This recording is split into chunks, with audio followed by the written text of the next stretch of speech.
Welcome to tonight's event. There's a lot of regular horror studies folk here that have been with us many times before. But there are also lots of new names here. So if you've never come along to one of our events before, thank you for coming along tonight, and we're really happy to have you. We are talking about horror, gaming, and the future of fear, and we've got an excellent panel lined up for you. Without further ado, I'm going to hand over to our chair for this evening. Our chair is Dr. Andrew Wedgbury, or Andy, from the University of Staffordshire, and I'm going to let Andrew introduce himself and then hand over to the panelists to also introduce themselves. So Andy, are you with us? Yeah, hi Shay, thank you. Okay, so thank you Shay for the introduction. It's very kind of you. So I'm, as Shelley said, Dr. Andrew Wedgbury, and I just want to say thank you to everyone for showing up tonight and taking an interest in our little discussion. We often get overlooked in games as a genre of horror, so this is really great to have something that we can actually get a chance to discuss things about. Okay, so tonight we're going to discuss the evolving relationship between horror games and screen media and how horror aesthetics, narratives, and technology have worked to shape the kind of interactive and cinematic experience. Because obviously, games and film influence and complement each other in ways that I think we're probably all aware of. So what I'm going to do now, without further ado, is I'm just going to hand over to the panelists to introduce themselves. I'm going to go in alphabetical order as far as I can remember my alphabet, which is probably going to be wrong. But we'll start on with Ben. If you don't mind introducing yourself, that'd be great.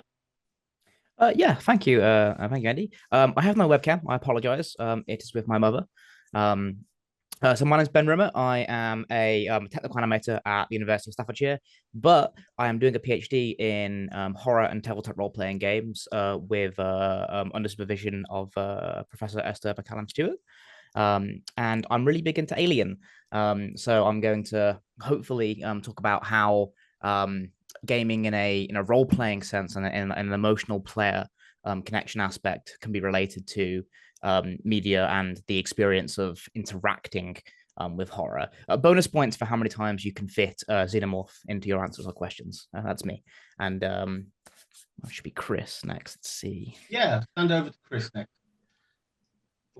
Hi, I'm Chris Harding. I'm also a lecturer at the University of Staffordshire. I teach game design mostly, with a focus on narrative and cinematics, of course, with a big love for horror and rock and metal and all this kind of stuff, and like the occult and weird things. And if I can find any way to segue into, some of the more gothic side of things, or into how it relates to heavy metal, because that's my genre of choice, that'd be fantastic. And speaking of xenomorphs and aliens, Ben, I've got a little ornament here, a snalien. There you go. That's a little treat. Who would have thought? 1 point for you. Brilliant. Matthew, if you'd be kind enough to introduce yourself. Yes. Hello, my name is Matthew Weise. I am a full-time game writer by trade. The most recent game I worked on was Astra Blade of the Monolith, which you could play on Xbox and all the major systems. In the past, I worked at Harmonix, so who made Guitar Hero and Rock Band, although I didn't work on any of those games, which is what everybody gets excited about and then disappointed about when I tell them I work there. But I have I've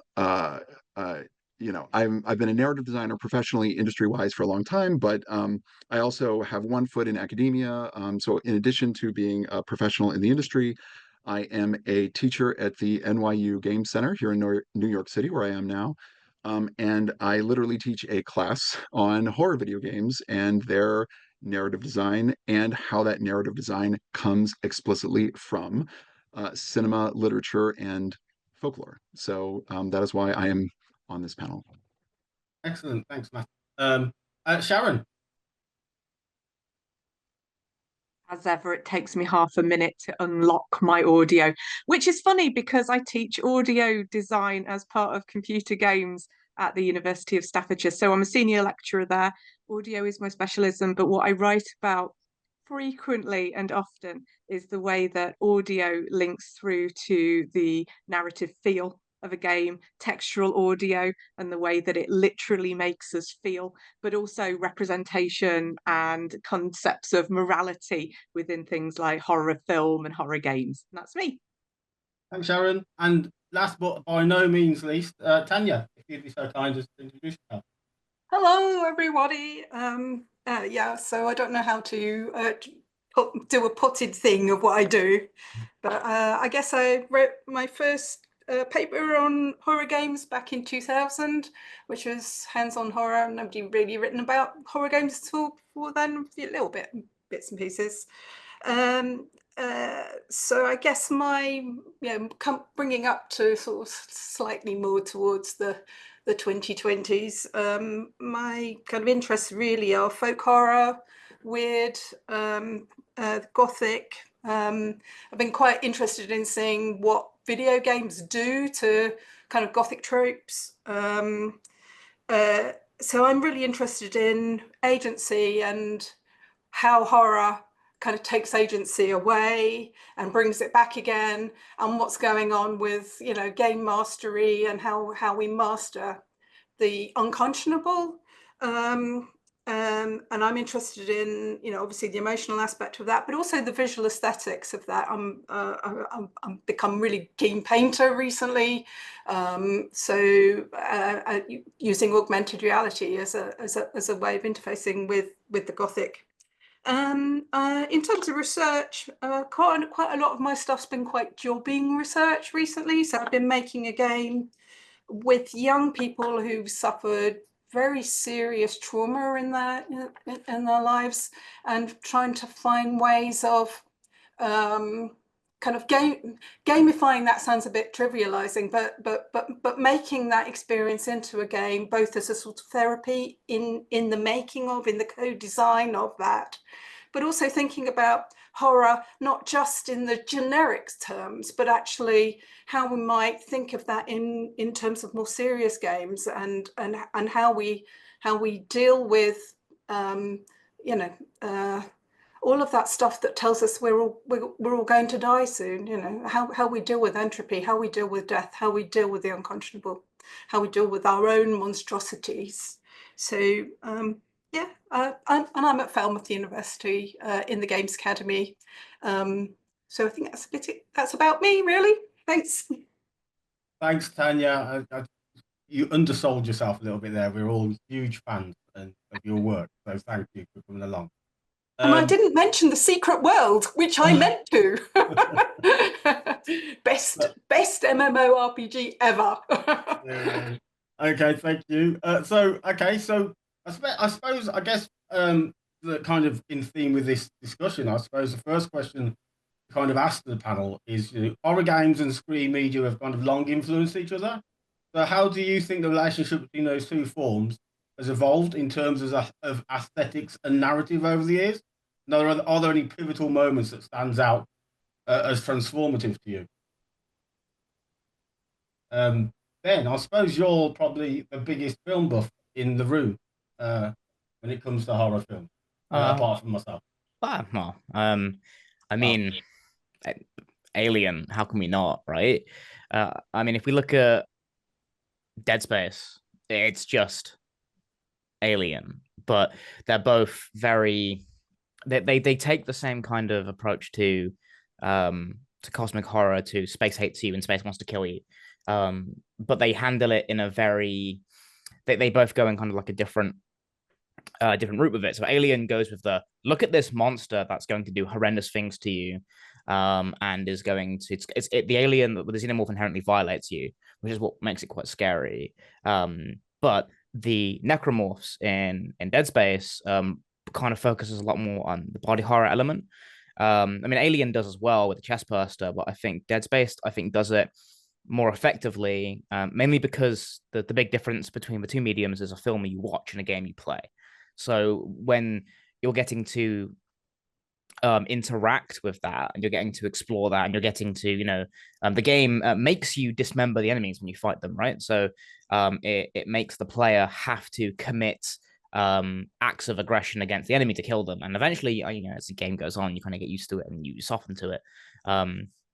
but they both kind of approach this. Look at this thing we found out in space that wants to kill us, and you know, from a narrative and like a world building standpoint, there is no meaning behind why they do this. There's no like, you know, religion driving them to kill. There's no methodology or ideals. There's just because, right? And they kind of share that kind of approach, but they both handle it in a very different way. But you know, how could we not start with Alien? Because I think for me, it's kind of pivotal in the, especially the sci-fi horror. And then if we look at more modern sci-fi horror, you see so many films that just try to just, oh, let's just be Alien again, or let's do monster in space. I mean, even Alien falls into the same problem. We look at the newer films; they don't quite recapture the same magic that the first film had. Just, you know, it's difficult. You know, once the cat's out the bag, the cat's out the bag. And I think the same with video games. They've been kind of chasing that Silent Hill, Resident Hill height. But those are my thoughts. I could ramble, but I'll pass around. Yeah, Matt, you've been involved in this world as well quite a lot, yeah? What world do you mean? In the world of kind of the connection between horror and games. Between horror games and cinema. Yeah, absolutely. Well, yes, and along those lines, the first thing I was gonna ask Ben is like, Ben, how can you mention Dead Space without mentioning John Carpenter? Because isn't it really the thing on a spaceship in a lot of ways? I mean, obviously, Alien is a huge influence for that game for sure. But I think what we see in a lot of games, I mean, everything you said is correct, and but I think that there's also something, I think, eclectic, right, about a lot of these games at this point too, right? The thing that's interesting about Dead Space is it's not just Alien, right? It's like if you took Alien, kind of merged it with John Carpenter's The Thing, which is really where it's getting a lot of its mechanics from, and sort of like, you know, mixed it up in this kind of more modern kind of cocktail. But I guess going back for me to the original question that Andy asked was like, what are the major kind of inflection points? I mean, there's several, because like my class is like literally about this, so I'll just mention like a few briefly. One big one for me is the original Clock Tower, which is sort of, in my view, the first fully formed stalker simulator in the kind of classic Carol Clover Final Girl model, which is, I think, the first time you really have a kind of proper stalker mechanics. I would say there's games before that where like you get chased around by stuff, but I think that in terms of, if we were to identify mechanics that we could argue are like a Final Girl, like genre perfect, Clover accurate Final Girl simulation, I think Clock Tower is really the kind of watershed game for that, which was an NES game that wasn't released in the West and then fan translated later. So there's some confusion about which is the first Clock Tower. It's actually the Super NES game from 1995, not the PlayStation game from 1997. That's a whole thing that I won't get into, but that's basically like, you know, Halloween, you know, Friday the 13th. Although interestingly, the lineage of that comes explicitly from Argento, because it's more influenced by Italian slasher giallo films. So, you know, I think Final Girls get to video games by way of Italian variants of sort of like that genre filtered through a Japanese lens, which I think is what gives it a lot of its unique flavor, both in terms of presentation, music, style, and also in the rules of the game.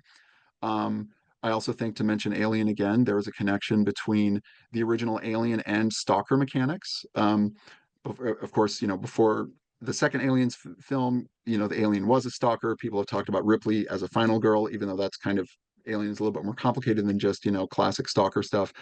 But there's that scene in the original Alien film where the captain is in the tunnels, in the kind of the air vents, and that scene was arguably adapted into a 1983 video game that was not based on Alien, but it was called 3D Monster Maze. And it's a game where you're basically like, somebody is telling you that a monster is either near you or far away from you.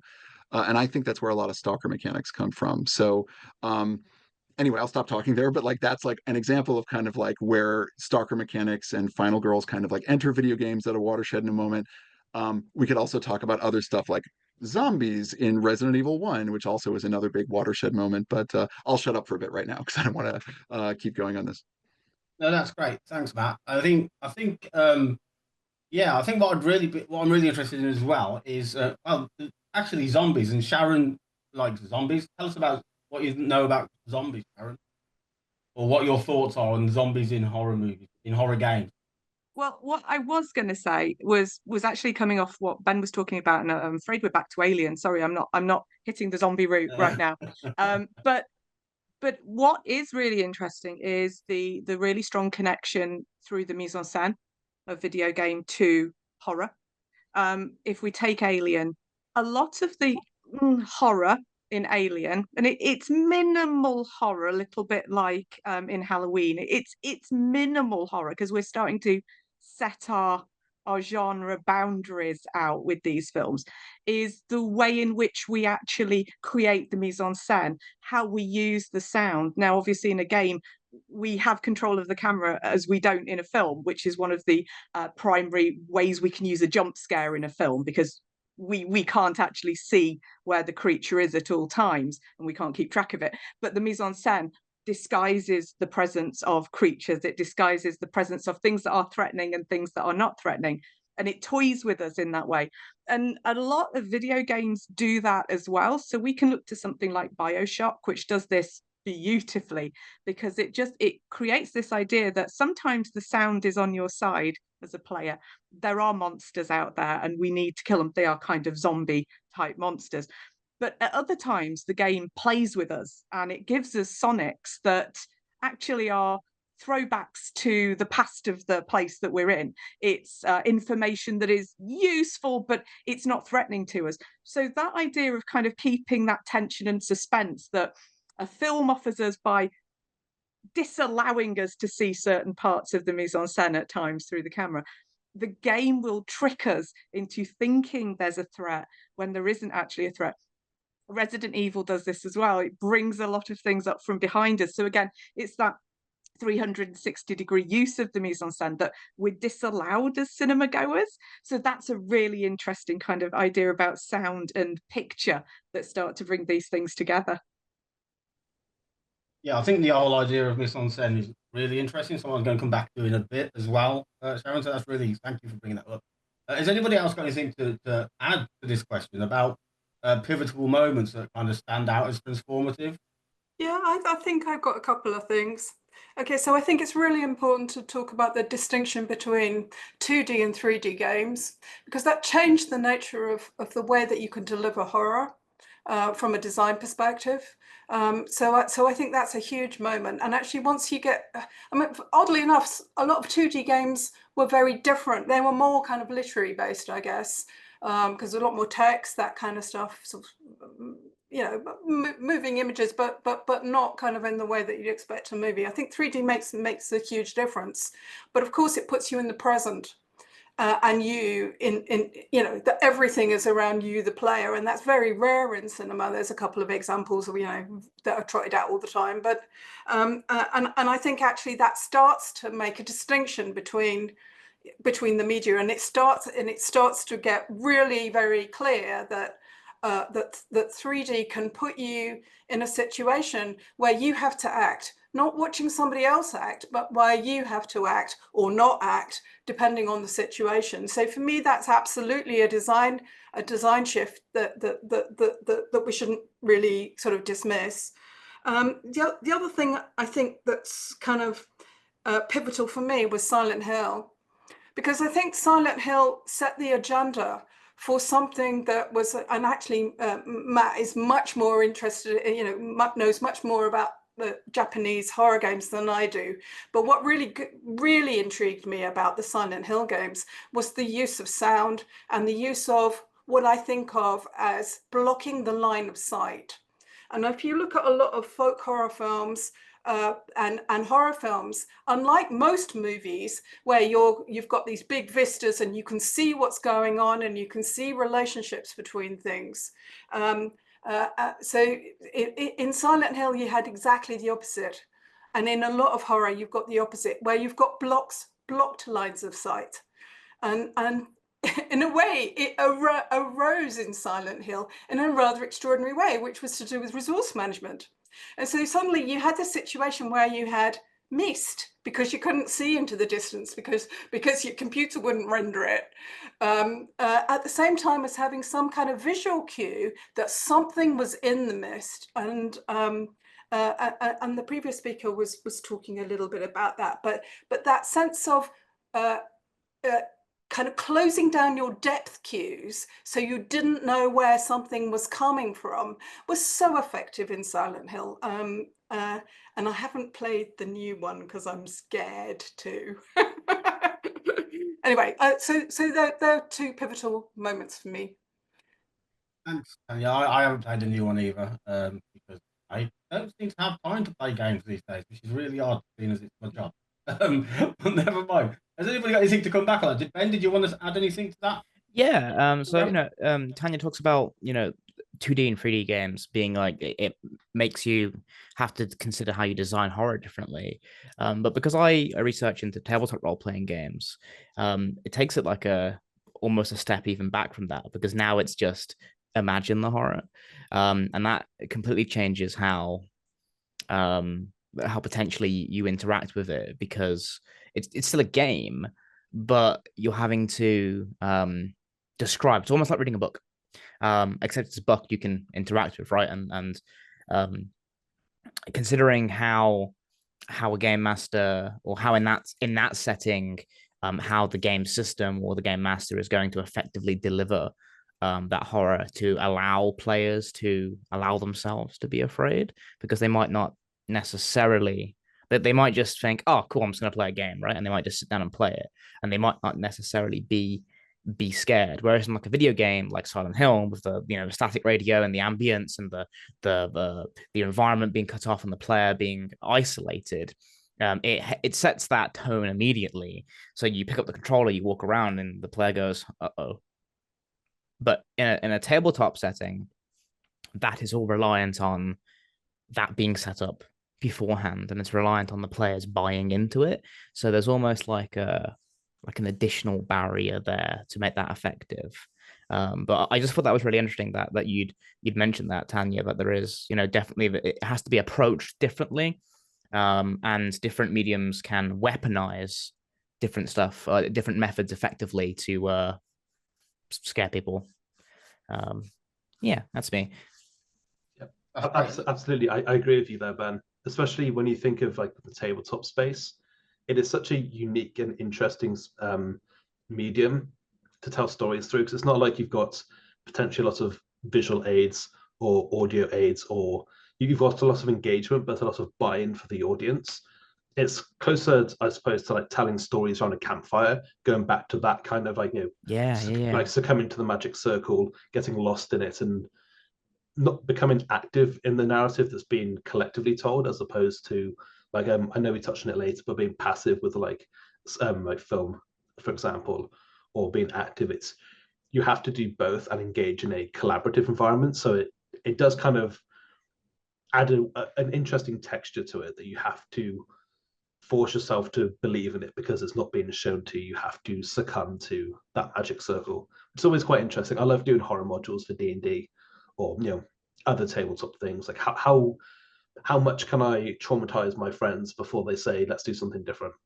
It's quite interesting to go down those depths without being able to visually explain. Oh, that's great. And I think that's kind of, as game designers and as games people, that's kind of what we do. We kind of try to scare people, which is probably why, in horror, people try to scare people as well, but we kind of try and think of a mechanic to scare people, to trap people into being scared, I think. And that kind of brings me on to the next question, actually, quite nicely. Thanks, Chris. So it's just, I thought maybe Tanya might have a few things to say on this, because I'm particularly interested in this there's this kind of, for me, a disjointed nature between or it feels like there should be a disjointed nature between the potential for folk horror to be incorporated into the games, and the kind of clash that has with the technology that's required for games. And so I said, the next question I've got on my list is that fear in horror is often very passive, while horror games involve active engagement.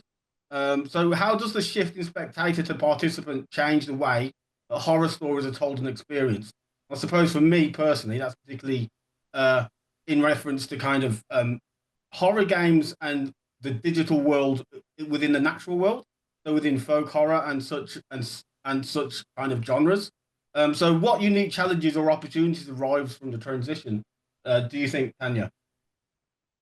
Well, I think Chinese Room don't really go down the kind of the very active player route.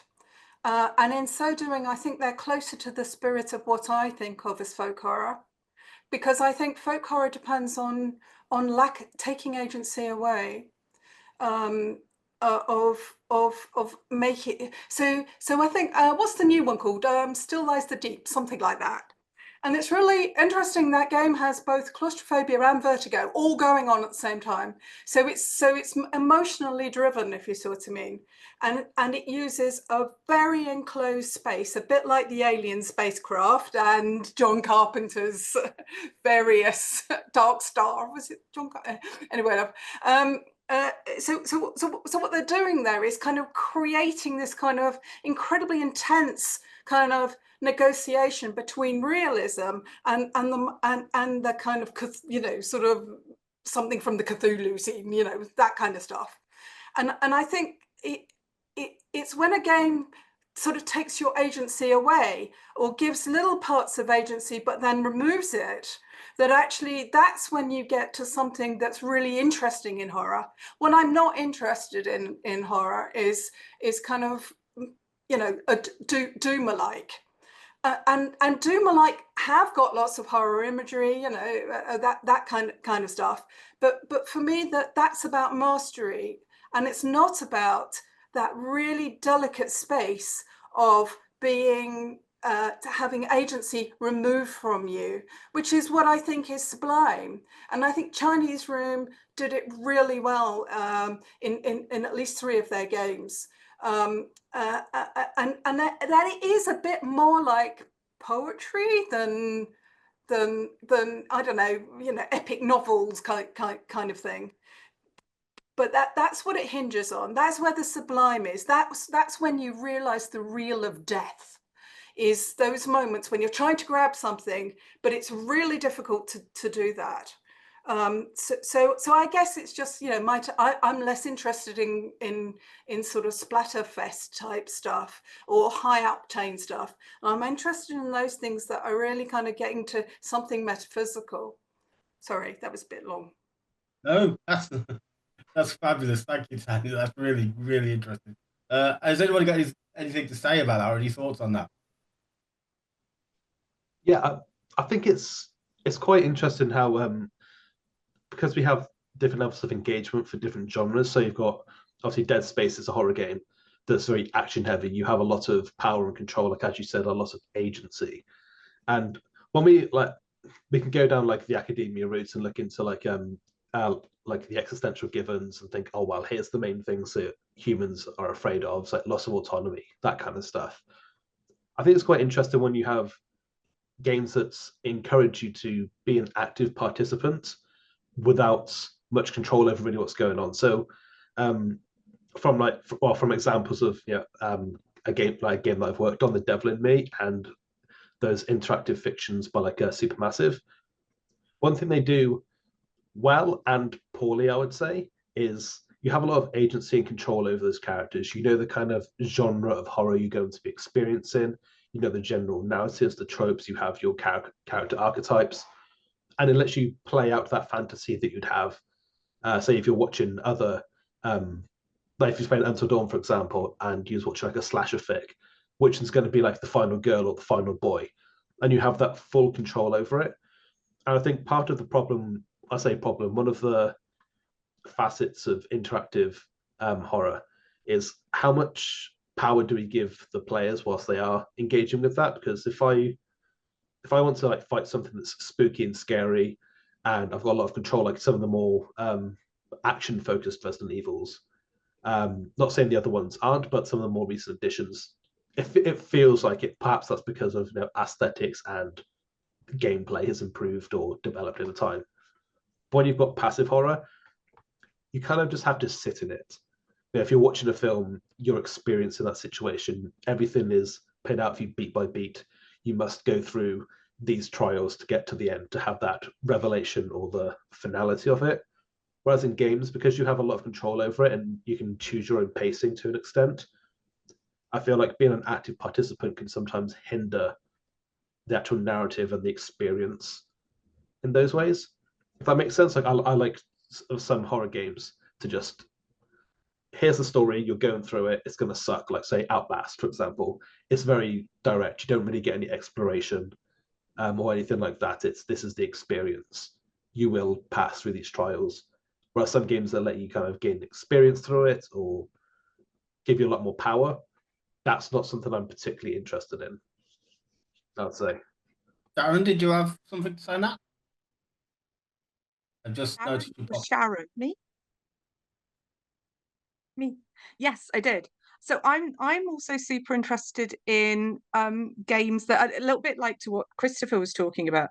The idea of so when we think of horror games, in a lot of cases, we think of having that power and agency, and we fight back. We're given a mechanism to attack the monster, to fight back, to be, you know, Ripley in Alien, to be the person who can combat the monster. But there's also a lot of games where your agency is to run and hide, which takes us back to the kind of old school slasher, the idea that, you know, there's very little we can do against the monster except run and hide. So that idea of kind of flipping the conversation, flipping the idea of being all powerful and getting power-ups and killing everyone, and not necessarily always becoming the victim, but having to think a little more outside the box, and maybe kind of take the advice that we shout when people are running and hiding and dropping the knife in Halloween, and actually think, what would we do in this situation? And I think sometimes that kind of heightens the anxiety. We talk a lot about fear when we talk about horror games, and fear is very visceral and kind of sometimes not going to be experienced in a horror game, because we know we're preparing ourselves for that. We are entering to a horror game and we are ready for that. But the anxiety, the unknown, our defenseless position does add a certain frisson for players. And what Christopher was talking about is some of the basic things that we're scared of. Little Nightmares is a lovely example of that. Not as sort of a full-on horror game, but we are scared of the dark as creatures who are a bit rubbish when we try and look at things in the dark. And it plays with that beautifully. And it also plays with the idea of being small and vulnerable. And, you know, when we're in a situation against something bigger than ourselves, we are small and vulnerable and we are scared of the dark. I just wanted to interject with that. No, that's great. Thanks a lot, Sharon. Matthew, have you got anything to add? I noticed you... Yeah, well, I mean, one thing I was going to mention too is, like, we were talking about watershed moments before, and now we're talking about, you know, the impact of, you know, sort of like high agency or high mastery sort of like game design patterns on horror. And I mean, people often mention, in a historical sense, Resident Evil 4 in sort of this mode, right, as the game that kind of like sort of reinvigorated and kind of ruined horror games at the same time, because that's really the game that kind of turned them into action games in a lot of ways. You know, I do think that there's this interesting tension. I think what Tanya was talking about this, like, you know, the sense of the sublime of having to face the fact that you really don't have agency, and that there's a kind of poetry in that. And then on the other end of that, and she was specifically talking about like games I think are closer to kind of, I mean, they are commercial, but like stuff like the Chinese Room is kind of almost closer to the perspective of like, you know, quote unquote art horror, art cinema, right? Where the kind of like game equivalent of like A24 art, high art, you know, not that I subscribe to this, but just from a cultural perspective in terms of a signifier, that kind of approach where it doesn't feel like you're really even trying to appeal to a sort of like the you know, what we would think of as kind of like the mainstream commercial sense, versus like horror way on the other side, which is like you know, get the guns and kill them all, and that's fun, and that makes you feel empowered against the horror. And I guess I see this as kind of like a spectrum, right? Because I think that you know, there are kind of these extreme examples, which is like, you know, almost like the art horror thing where like you don't have any agency, like literally if a game is winnable, that's too much mastery. Or if a situation is survivable, that's too much mastery. And I do think that the kind of the final girl games, the kind of there are games that kind of I think exist kind of in the middle of that spectrum somewhere where like I'm just kind of curious even to ask Tanya like what's the difference between like mastery and survival? Is survival a form of mastery? What in a, if I'm playing a like Doom is kind of at one end of the spectrum, but where is like Clock Tower where like I can't defeat the bad guy ever. I am scared all the time. And literally, the game is about trying to survive my own emotional response to what's happening, in addition to running away from the killer. Like, if I get too scared, I fall over too much. And that's actually how I die. Which is actually one of the key components of like a Final Girl sim, which is like your emotions being part of the mechanics. So I mean, I don't want to present it in an either or kind of way, but I think there's an interesting gradient here, and I'm just kind of curious as to like how that hits you because I feel like Tanya, you mentioned like really kind of hardcore, like what if Lars von Trier made a horror game kind of version of the sublime and poetic non-agency, but there's a lot of gradient in there. Mm. Yeah, well, I think it's really interesting. I mean, I like the Lars von Trier analogy because I think that's right. And then on the other end of this spectrum, you get things like, you know, the Rising Storm games, things like that. You know, sort of run and gun kind of things. I mean, I think there is something really interesting and paradoxical at the heart of horror games. And that so things transform from mastery to non-mastery in lots of really interesting twist and turny kind of ways, and different subgenres of horror does that in different ways. But I think really it's that we're, well, I guess this is my kind of slightly sort of psychoanalytic kind of bent on it, is that we're really dealing with the with our incapability of understanding what death is. And there's so consequently we're in these cycles of getting up, doing it again, or getting up, trying it again, you know, making death both trivial and annoying. So, which is a form of mastery over death, to make it trivial and annoying. So yeah, I think there's some really sort of interesting knotty things if we kind of hold off just saying, well, one thing is one thing. But I think it's something to do with horror and games, something very specific that you don't get in movies and you don't get in literature, but something very specific to that thing about being a player in a horror game. Yeah, I think I probably didn't answer your question really, but I think Ben was going to talk about this kind of running and hiding kind of idea. Ben, I was, but I think Edward has nicely beat me to it. I was gonna say, yeah, Aliens, Alien Isolation. It's always going to be Alien with me. One trick pony.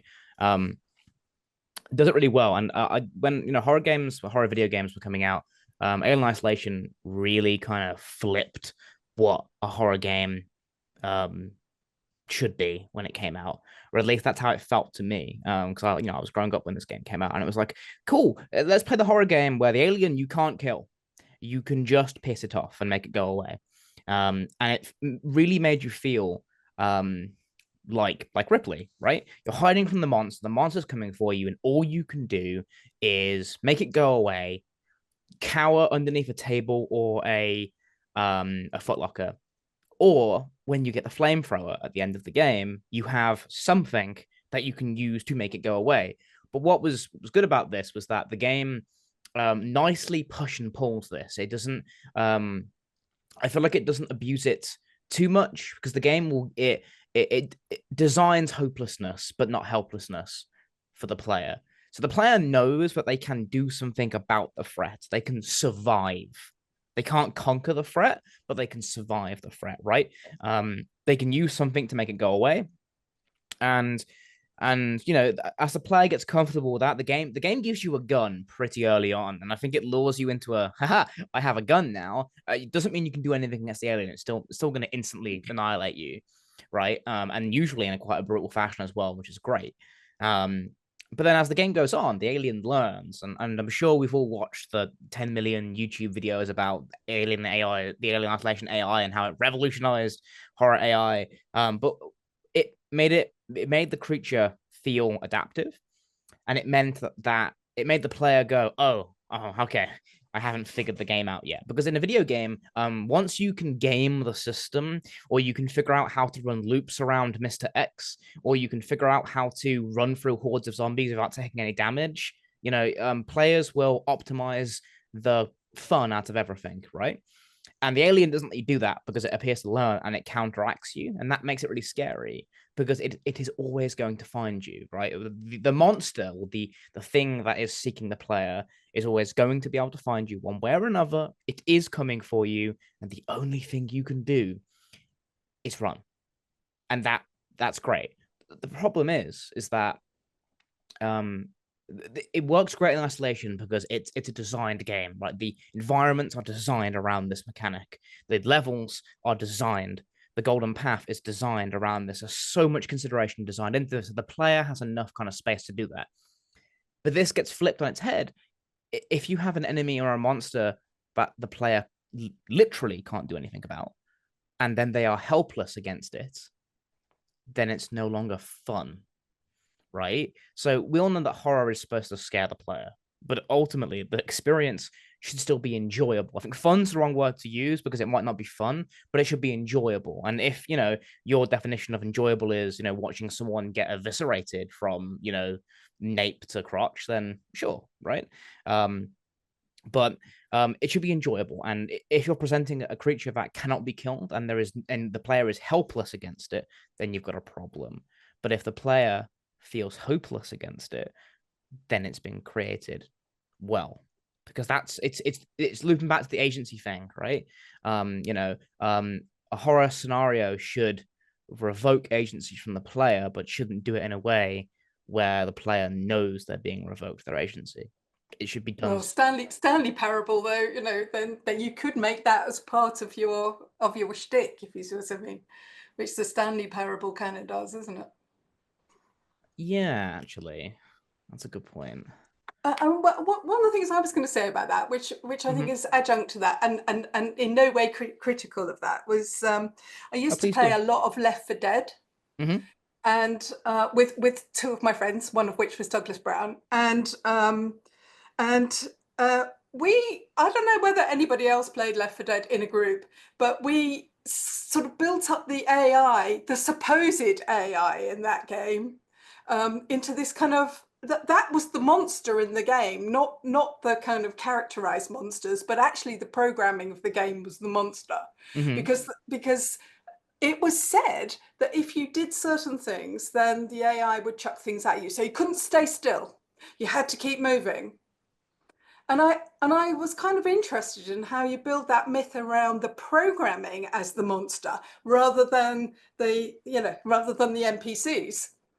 Yeah, that's really interesting because it's once you know, because I feel like once the player is aware that is actually what's happening, it does remove a little bit of the nuance from the thing, right? But also now you're thinking, well, now it's going to be attacking me this way, or it's the game is fighting me, right? And that the illusion's gone, but it hasn't made you feel any safer, right? Because you know that no matter what you do, it's still going to try and attack you, or it's going to try and do something to force you to do something, right? Like Left 4 Dead's what's it called? It's the game master, or it's the it's got a name. It's got a name, but I can't remember what it is. Yeah, the director. The director. Yeah, that's it. The director. Something like that. Yeah. And that also makes for replayability as well, because each time you play it, the experience is going to be different, right? And it's going to add a bit of uniqueness to it. But yeah, the thing being the programming of the game, the AI, being the threat and being the violence rather than the actual creatures itself. That's really interesting. That's I hadn't thought about it that way actually. It's kind of like the programming is the big other, because you can't know it. It's completely opaque. You have no idea what's going on there. Whereas you can, whereas everything else is a sort of visual. It's kind of like the little other, if you like, because it's kind of represented in knowable and seeable and experienceable. But actually, the programming isn't. And I think that horror really can work with that. Did anybody ever play a hacker game? This is way ago, and you had this real sense that you were really hacking something. This is like, I'm talking about probably 1995 or something. There's probably a few games that fit that description. Gave you that such a real frisson of, I might be really doing this. There's a modern game that does something similar where you it's an indie game, I forget what it's called, but it gets you to hack into stuff, and then you open a folder, and then what the game does is it makes a copy of your documents or your games folder, and as you go through it, you realize that you're in your own computer, and you have that kind of realization of what's it doing, right? And it's that meta kind of, hang on a minute, the game stops being a game. Solid. Yeah, memes, right? And it really kind of pulls that fourth direction. That's really interesting. I'm gonna ponder that. That has made me think about things very differently, very quickly.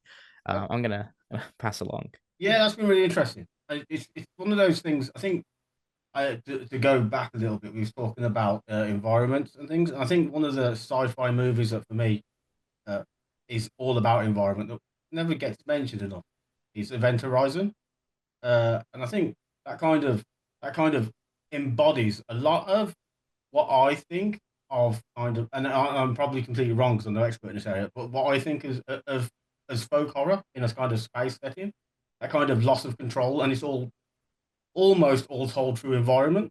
Now I know that folk horror is about ritual, etc., but I just think that games like Event Horizon have kind of been come around as on loop.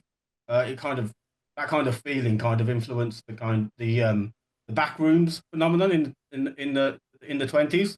That kind of, you have no control, and this is a game in which you are lost, and it's going to change, and it's going to be the game itself. And I think what Tanya was getting at, the game itself is fighting you. The game itself is the entity that you have to compete against. Sharon, have you got any input into that at all? Hi, Sharon. It's every time it's like it's a whole thing to take the video on. So something this isn't completely connected to the folk horror thing, which I think Tanya knows so much more about than I do.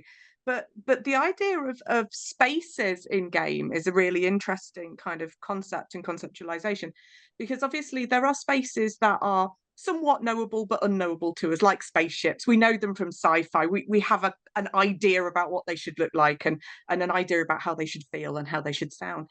But what a lot of horror games do is they place us in these spaces that are somewhat known to us and can act as these liminal spaces as well. So spaces that we would maybe more traditionally pass through rather than remain in. So there's sort of quite interesting games where you're in a mansion, and it ticks all those gothic horror tropes for you.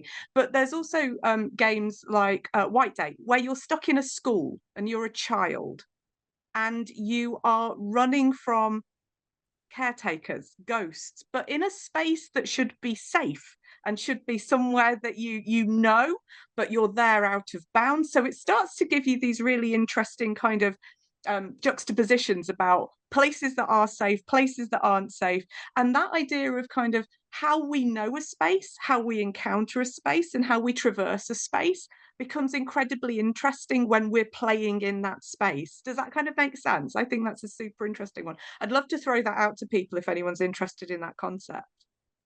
Anybody have any comments on that at all? A little bit. I think when we think of our different environments and the aesthetics for them, and as you said, like things that we're familiar with, like various like cities or environments, whether it's from cultural or our individual understanding of them, or if it's pop culture, like, yeah, we kind of know what spaceships will look like, or there's going to be like a hangar bay and a med bay, all this sort of stuff. The way we translate our understanding of boats and ships that have these things on, just obviously in space. It's interesting when we think of like the collective like cultural understanding of them, because then we could go down the crazy fun route of like platonics of like, well, what actually is it? Like, does this adhere to everyone's understanding of what a spaceship is? If I was to say, show me a describe to me a religious site, you could go down a Buddhist temple, for example. You could do a mosque. You could have your like a remembrance altar, like in your home. This could be a burial mound in Scandinavia. Our ideas of like what these general settings are vary a lot from individual, even within like cultures as well. So we do take those spaces and we transport players to them, and we try to teach them, get them to understand, here's what the world space is. Even if they are familiar with it, it gives us as like designers, developers, and creatives that freedom to flip it on its head. Like, oh, here's just a lovely family house. It's in the forest. There's lots of vegetation. Brilliant. Also, it's the baker's house from Resident Evil. Like, oh, okay. So it is a house, and it's in like Louisiana-ish, and now it's suddenly a lot scarier because of the context that we're seeing it in, which is what I like with a lot of the like paranormal and I guess some of the like horror that tiptoes more on the personal for trauma and things like that, where it takes things that are familiar to us and then brutalizes them. Or if we're looking into some of the more not to just say Lynchian for no reason, but if you look at games like Control, for example, or like Alan Wake, where it takes familiar and adds in that supernatural, that paranormal, and then twists them, gives it that weird sort of labyrinthine feel to it. I think that's a quite interesting place to explore from a environmental perspective. Like if we look at SCP and the back rooms as well, and how we have our known knowns, our unknown knowns, and our unknown unknowns. And to quote Warhammer 40k, that which is unknown commands the greatest fear. Even if we do have all this information, even in passive media, if we're watching films, just because we know that this entity, all these properties of it, how to summon it, how to disband it, its relations, that doesn't make it any less terrifying. Like, knowledge is power, yes, but sometimes that's not even enough. And I think it's really fun to just let the players or the audience have this slew of information and still be powerless against it in some ways. Like, it doesn't matter. Sometimes, like, you will die. No matter what you do, you will die at some point. You will suffer, you will lose, you'll grieve. These are givens. Deal with it and present that to the players. I think that's quite a fun thing to experience as well, of just suck it up. I think that's really interesting. I think as well that we've spoken a lot about the environment that we play in is almost a protagonist within the game, and as much as the monsters that we fight, or if we choose to include monsters, or even if the monsters only exist in our own minds. And I think that that's probably something that is a direction for the future of horror gaming. I mean, a lot of my work at the moment is working with kind of brutalist architecture, and that kind of idea of building a space that just feels alone and you're alone within it. And so I suppose on that kind of same trope of a kind of a future of horror gaming, and it's just one thing that as we get towards the end of our time, I want to really wrap up, is what is everybody's thoughts about the future directions of horror games going forward from here? I suppose that we have no idea what technology is going to bring us, and I'd just be really interested to find out what your thoughts are about where we're going as opposed to where we've been. Anybody? I can. Ben, thank you. I can be that guy. So, I'm gonna open the cat. I hate AI. I as an artist and a creative, I'm very against it. But much like these cosmic entities that are here to hurt us, it is here to stay, whether we like it or not. And I think it potentially offers us a tool to create something that is truly can make an experience more unique and more random, rather than relying on so for example, I'm approaching this kind of like from the angle of like I do a lot of virtual tabletops, and I will make roll tables to make random events. I'm doing air quotes in the air, you can't see them, but I'm doing air quotes, trust me. And it makes a random event, but having a machine that could actually just randomize something completely at the point of incident, so that the player has something that is completely unique that happens to them, and makes a completely unique tangent in an experience in itself, could be quite terrifying. Because regardless of how many times you play it, it is going to be unique, and it's going to horrify you, and it's going to brutalize you in ways you can't predict. Because with video games, you can eventually predict what they're going to do. You can eventually predict how, or if you watch a film over and over and over and over again, right? Let's say you watch like The Thing over and over, you know exactly when the bad thing is going to happen because you've watched it, you know it's coming. You might have a bit of apprehension for it, and you might try and brace for it, but it's coming. And I think that, you know, the way that we're going to approach the development of these, having access to a difference in technology could allow us to create more interesting scenarios. But me personally, I'd rather that's crafted by a person, but the human brain has a limitation to, you know, what we can make. And if we let it loose on a cosmic entity, abominable intelligence, who knows what it will make. Matthew, So I've got like a vision of where we're going to go, which is not quite possible yet, but I've tried. So what I'm interested in doing is haunting my own house. What I want is I want the game to play out in my house with the geometry in my house, so that things are interacting with it. We started to play around with you know, with early sort of augmented reality lenses, but then Microsoft screwed it up. But I think for me, having some so you're making your own house uncanny is really what I want to do. I want to be able to construct a game, a story, a haunting that has a structure, that has things to do, that has puzzles, that has a sense of poetry about it. But I want it to be in my space. And so the environment isn't something that's generated by 3D, but it's your real environment. I want to break that fourth wall between the virtual and the real. And I think that's for me where the really interesting stuff will start to happen. That's quite a scary thought, as kind of a stranger in your own home kind of thing, as in a horror. That's quite cool. Matthew, I feel like with a foot in both worlds, you might have something to say on this. You mean about the future of games, or the future of horror games? Absolutely. Oh God. I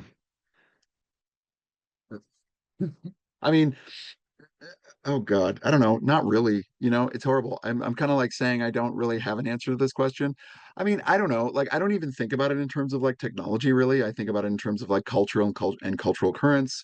Part of the reason we had like, I mean, like, so I kind of think of like what are the kind of like on the horizon or currently here, you know, recently arrived or reinvigorated kind of horror tropes, horror monsters that seem to be kind of like of our zeitgeist, and like how are games sort of like helping activate those things.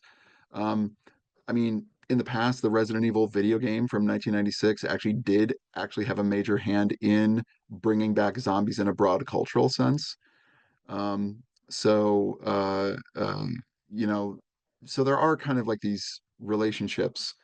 What's going on now? I don't know. I mean, I guess like I tend to think of like the cultural aspect of it. Like, this is not really a answer that is particularly organized, but when Tanya was talking about folk horror before, I was thinking of like, well, what's modern folk horror in like the world, you know, and like what are the kind of examples of that in games? I mean, all the games we've been talking about so far are like commercial video games, but there's a massive like fan creation space where people just make their own horror games, not subject to ratings, not subject to profit, not subject to anything. And it's like, that's where, I mean, I think appropriately, that's where the original Slender Man game came from, because Slender Man, I mean, like urban folklore, urban legends, when people are just so afraid of something, they make the goddamn game themselves and just release it for free online. I mean, I think that says something. There's a whole kind of subgenre of fan makers who are making like very disturbing, like kind of like upsettingly in bad taste in some ways, kind of disturbing horror games made entirely with RPG Maker, with cute little sprite characters who are in horrific stories that involve all kinds of sexual violence. I mean, like, these are like fan games, and that's a huge space online. And I don't know if that's, I mean, it's not just the future, like that's the present, and we don't really talk about that there's like a ton of this stuff out there. I mean, I think that like stuff like the cheapness of tools, the fact that anybody can make these games now, the fact that people who have traditionally been marginalized now have access to the tools that will allow them to talk about what scares them, means that we're broadening our palette to have all kinds of, I think, politically active, politically charged, kind of horror that involves, queer sexuality, gender, race, and in a way that AAA games like would never touch and historically haven't touched. So when I think, I mean, I don't think about, I guess, AI and like what technically is going to be possible. I think how the democratization of cheap tools has opened a doorway to what is going to be culturally possible with horror, and the fact that we're just going to have more voices. And I think like centering those voices and being able to see what they bring to the space is, to me, the most exciting thing. And it's already happening, I guess is what I'm trying to say. It's like, go to itch and just type in horror and see what you find. You will find shit that you will not find anywhere else. Thanks, Matthew. Chris or Sharon, have you got anything to add? I guess sort of a little bit following on from Matthew's point about the indie games, that kind of development. As you said, if you make the tools easily accessible, like even just with like game engines, and the access to things like, if you can't afford, Photoshop, for example, you've got lots of imaging software like GIMP, for example, or there's a lot of ways to create now without having to have that funding or as much time investment, because there's a lot more resources online. The accessibility of these tools now makes it, well, a lot more accessible. And that's fantastic for those who maybe don't have the same opportunities or the same resources or access to these just in general. Like if we go all the way back to like a classic like Gothic literature, if you go back to like Mary Shelley as an example, and we look at how horror has been portrayed, a lot of horror and a lot of those voices and the most interesting stories tend to come from like marginalized or underrepresented groups and expressing their lived experiences. Like if we look at Jordan Peele, for example, a lot of his works are about the like Black American experience, told from different like perspectives. So I think just having these tools available and having platforms that they're able to be shared on without, fear of it being pushed away or having to have these specific ratings, it just being shareware or pay what you want, like an itch or what have you. I do think those are vital, because the root of horror is just the human experience. And I think the fact that even though we talk about the commercialization and the bigger projects a lot, which we should, because they're great, that's not all there is. Like you look at some of the biggest like best-selling, best reviewed, highest nominated for Oscar movies, and they are horror films that are quite horrifying, right? Look at Nosferatu. That doesn't appeal to your average audience. You look at it and you watch it, you think, oh, this is a very specific experience telling a particular story from one lens, and just like how that character's feeling, it's about the primal experience, it's about these wants and the repression of like their nature. Yeah. And you don't get those stories if you don't have access to these tools. So I think if just like, I guess piggybacking from that, I think it's important that we think more about the cultural impact and the people making them rather than the actual projects themselves. I guess we're talking about democratizing horror. Yeah. Yeah. Yeah. Yeah. And Sharon, have you sorry to rush everybody, but we want some time for questions. But Sharon, have you Very, have very the final quickly. word? Everyone has talked wonderfully about representation and people having a voice at the table that are not normally, and I'm going to borrow one of my colleagues' terms, not normally have the volume turned up on them. So these experiences that are coming through from other people that are not the traditional game makers or film makers. But I'll go the other way and say, I think probably as the technology gets us there, it will be the experience, the visceral experience that we start wanting. That idea of augmented reality, being in a space, but having that space interact with you as well as you interacting with the space. So the sound giving you a sense of what is unseen and what is outside of your view. Elements of the environment making you turn. So breaths on your skin. These ideas of haptics being taken to another level, I think, are super interesting, and maybe that kind of immersive experience in that sense of immersion itself is maybe where we might end up going. Thanks, Sharon.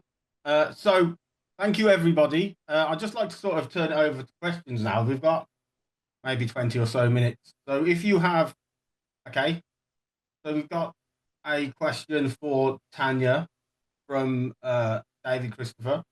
I'd like to ask you to say more about the difference in horror experiences streaming from 2D or 3D. I'm a 2D generation gamer, and I was largely left behind by my own kids when 3D world became the standard for most games. But recently, I have become re-enchanted of horror games and games like Little Nightmares, Limbo, and Inside. I thought it had to do with the aesthetics and style of cinematic and game dynamics, but I had not even considered the fact that they're actually or effectively 2D scrollers. And that was okay. Yeah, it's sort of it's not much more. Well, it's not really a question, I guess. No, it's not really, is it? But but it's good. You know, I think that's just because something is a 2D scroller doesn't mean to say that it can't be scary. If you see what I mean, it just depends on the texture of the design and whether it hits you at the right time and all of those kinds of things. I mean, a really sort of full-on horror experience isn't something that's kind of like there's not a recipe for that necessarily. There are some things, you know, Hitchcock tells us about how to do suspense, all that sort of stuff. But I'm a big believer in when you watch something. It might hit you at the right time, and then it really kind of, or you know, where you play something, it kind of gets to you, and it might be because of your particular kind of, you know, where you're at. I mean, I think when you're a teenager, a lot of body horror stuff is kind of, it's kind of coming out of your own experience of your own body doing crazy stuff. And I think probably, yeah, as you age, what constitutes horror changes. I think you're right, you know, because your conception of death changes. So I think it's quite interesting to kind of look back, if you go back to play those games that you played that seem to be so impactful, and see how they change. I mean, I don't think it's anything specific about 2D or 3D that's kind of gives you a different experience, but the possibility space that they create is different. Thanks, Tanya. I don't know if that answers your question. Kind of. Again, it was a non-question, but a really nice kind of observation, I think, more than a question. Sharon, I don't know if you've seen the question in the chat for yourself from Jamie Rose, and it's about your references to the child in horror games. And it's quite an interesting approach to take, where normally we have an adult who's quite capable of defending themselves. And I just wondering if we could talk more about that, or your opinion on that.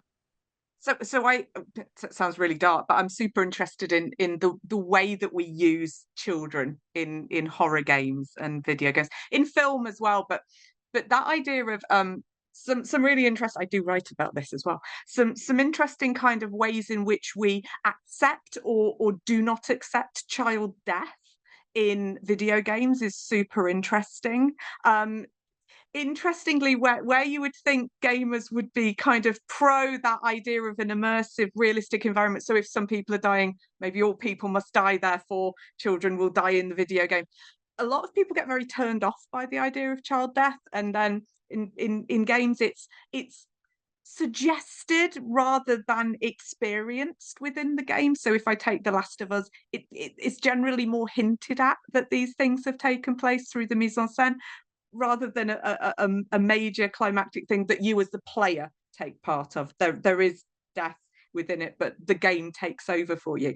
But yeah, in Limbo, it's a really interesting one. Little Nightmares is really interesting because you play what seems to be, or at least conceptually is a childlike figure because of their wanderings through the world. And it's just very interesting, especially in Limbo, because you die as a child by all manner of interesting means.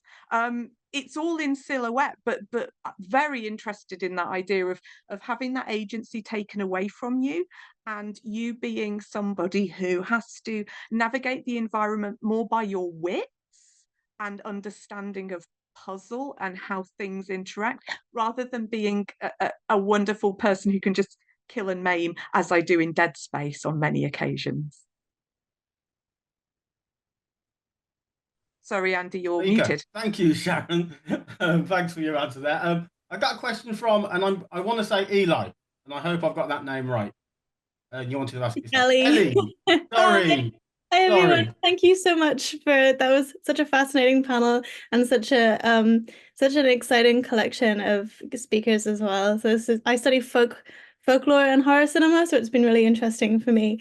But my question's actually a technical one for Christopher, because me and my friends play all of those choice-based games together, both because it's kind of like easier, so it's more relaxing, and also because it's more social, and we make the decisions together about what the characters are gonna like, what the characters are gonna do and stuff. So we kind of like get to play it with 4 of us instead of just one person on their own. Anyway, we played the trial for The Devil and Me a few weeks ago, and I have a question by text from outside the Zoom meeting from one of my friends who I told you were here, and she was like, oh my god, I have so many questions.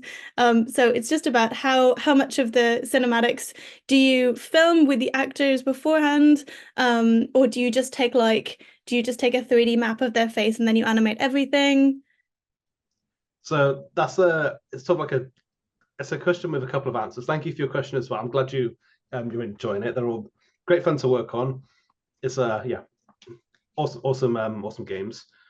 But there's a couple like pronged approach to it. So we'd go through the normal like storyboards. We'd make our animatics, and we'd have a I don't know if you're familiar with like Twine, like those kind of like narrative. It's like a narrative game engine where you kind of like write the text, and gives you paths, and you can go down like a choose your own adventure. We basically have an engine for that, for testing it out. And then when we've confirmed our actors for our like facial capture, so we've got quite a few in those games, we have like performance capture. Well, they do some of the acting. It'll be mostly face, but body as well, and also record the audio. So it'll record all of those, get it tidied up, and then we bring them in. We then also got other recordings where we use like animation data from previous games or other characters, or ones we'll have where we need stock X amount of running or these types of interactions, and whatever studio or group that we're working with for those. So we used a variety of them. At the time I was there, we used Centroid for a bit. They would have their own like actors or people they would hire in to then do performances for like just the body animations, and then we target them onto the characters' bodies, stick the faces on, line up the audio, bish bash bosh. So a couple of different ways we go about it. It depends on what we need. It's very expensive. It's like £16 per second of facial animation. And there's a lot of facial animations in that game. So you can see how with the planning as well, it's how much do we need, how much can we cut, and all those kind of things. So yeah, that's cool. Okay, I'll pass that on to her. That's really interesting. Thank you all so much. No worries. Thanks, Ellie. And whilst I've got you, Chris, one quick question which has come up in the chat that I don't think you've probably seen, which is, can you recommend any horror games like Little Nightmares on PC? Because this person, which is Daniel, can't handle jump scare heavy games. Yes, I see. So I can see a few of the answers there. So Inside was definitely one that I would choose as well. Crow Country, Limbo is quite good. There are some jumpy bits, but it's a lot more suspense. Like you're testing the waters, and then it's a little bit more puzzly. You've also got Dark with a Q as well. And depending on how, like, I guess, narrative heavy or dark you want things to be, because you can have scary aesthetics without there being jump scares. Games like Machinarium, for example, it's got really cool aesthetics. It's a little bit horror, but it's a lot more like puzzle platformer. Same way if you're going to play Resident Evil. I see Resident Evil not necessarily as a horror game. I see it as like I do, but like in a more of a thriller game that's wrapped around a puzzle game, because it is. It's do a bunch of puzzles, you unlock a thing, go do that stuff. So Inside, Limbo, Dark, I would say as well. If you want something that's a bit more emotional, that isn't particularly dark, but has a bit of that thrill to it, that depth, Gris is quite good. GRIS, or Gris, I guess. That tackles like grief and depression, but it's a very light, beautiful, colorful game. So a couple of different points to go to. Obviously, feel free to ask any other questions, but those are my go-to, like 4 or 5. I'm a lover of System Shock 2, and the world that critics have often used to praise it is the slightly woolly atmospheric. For a long time, I knew I agreed with this, sorry for my reading, adjective, but didn't know exactly why I wasn't until I read one of its designers refer to it as the shining in space that everyone clicked into place. Does anyone have any views on this? About, it's not a game I've played, System Shock 2. Has anybody actually played System Shock 2? Yeah, A long time I worked ago. with some of the people who designed it. Oh, on to you. And Matthew, you become the perfect person to answer it. And afterwards. Yeah, I mean, I guess was the question wasn't explicitly about System Shock 2. It was about like other games that like are indebted to particular films. I mean, my feeling on this topic is that I mean, you can talk about this a lot in video games in general, but there is a kind of, I think, quote unquote plagiarism like works differently, I think, in the interactive space than it works in sort of like traditional media, because often the kind of best sort of mechanical, like meaning in terms of the rules themselves, adaptations of films in horror or otherwise, are often kind of the unofficial ones, the ones that are like quote unquote ripoffs, because they are the developers, because they aren't beholden to the IP holder. They actually have the creative freedom to adapt something properly. This is why Metal Gear Solid 3 is a million times better version of an early 60s James Bond movie than the actual game of From Russia with Love. Or like, it's also why, I mean, it's funny that we mentioned Left 4 Dead before. I actually hate Left 4 Dead because it's like it is a terrible adaptation of Romero. It doesn't, I mean, it's a great game, but like you could reskin those things to basically anything that weren't zombies. And it kind of wouldn't matter because it doesn't actually adapt any of the Romero rules. Whereas like the first Resident Evil, and specifically the remake of Resident Evil 1 for the Nintendo GameCube, like explicitly adapts like the rules of the 1968 Night of the Living Dead film specifically, which is why you have to burn zombies in that game and not in any other Resident Evil game, because that's a zombie rule from early zombie cinema that was like totally forgotten after the first film. I mean, I think that like, you know, Dead Rising is transparently ripped off of Dawn of the Dead because it's about zombies in a mall. And to the point that the game literally had to have a disclaimer on the cover of that said this is not a ripoff of Dawn of the Dead, which you would only have to say if you were.